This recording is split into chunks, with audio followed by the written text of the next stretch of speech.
যুক্তরাষ্ট্রের আন্তর্জাতিক উন্নয়ন সংস্থা ইউএসএইডের ওয়েবসাইট বন্ধ দেখা যাচ্ছে।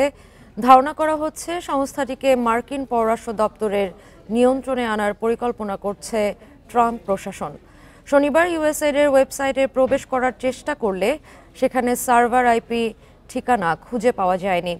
একটি সূত্র জানিয়েছে, মার্কিন জাতীয় নিরাপত্তা পরিষদ এ সপ্তাহে ইউএসএইডের নিয়ন্ত্রণ নিয়ে আলোচনা করেছে।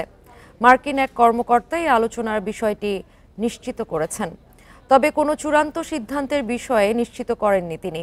বার্তা সংস্থা রয়টার্স বলছে, শুক্রবার ইউএসএইডের সিল সম্বলিত ফলকগুলো অপসারণ করা হয়েছে।